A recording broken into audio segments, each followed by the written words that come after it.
செல்லோட பாசிட்டிவில் connect பண்ணணும். அப்போது இது வந்து போர்த் செல்லோட நெகட்டிவ், இது வந்து ஃபஸ்ட் செல்லோட பாசிட்டிவ். அப்போ இதுவும் பார்த்தீங்கன்னா 2 எப்படி இருக்குன்னா வேறு எதுவும் கனெக்ட் பண்ணல. அப்போ தான் என்ன சொல்லுவோம், ஃப்ரீ எண்ட் அப்படின்னு சொல்லுவாங்க. இதில் எதுவும் கனெக்ட் பண்ணல, வேறு எதுவும் அடிஷ்னலாக வந்து செல்ஸ் எதுவுமே கனெக்ட் பண்ணல.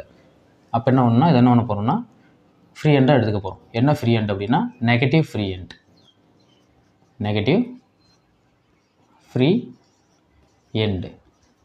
அதே போல் இந்த செல்லுன்னு பார்த்தீங்கன்னா எந்த ஒரு செல்லும் கனெக்ட் பண்ணல. அப்போது இந்த ஃபஸ்ட் செல்லோட பாசிட்டிவை வந்து என்ன பண்ண போகிறோம், பாசிட்டிவ் டெர்மினல் நம்ம கன்சிடர் பண்ணிக்கணும். பாசிட்டிவ் ஃப்ரீ எண்ட், அதை பாசிட்டிவ் டெர்மினலில் என்ன பண்ண போகிறோம், பாசிட்டிவ் ஃப்ரீ எண்ட் அப்படின்னு எடுத்துக்கிறோம். Positive free end. ஃபோர்த் செல்லோட நெகட்டிவ் வந்து நெகட்டிவ் ஃப்ரீ எண்டாகவும், ஃபஸ்ட்டோட பாசிட்டிவ் வந்து பாசிட்டிவ் ஃப்ரீ எண்டாகவும் நம்ம என்ன போகிறோம், எடுத்துக்க போகிறோம். அடுத்து பார்த்திங்கன்னா ஒவ்வொரு செல்லும் என்ன ப்ரொடியூஸ் ஆகும்னா இஎம்எஃப் வந்து ப்ரொடியூஸ் ஆகும். ஒவ்வொரு செல்லும் ஒன்று ப்ரொடியூஸ் ஆகும்னா இஎம்எஃப்.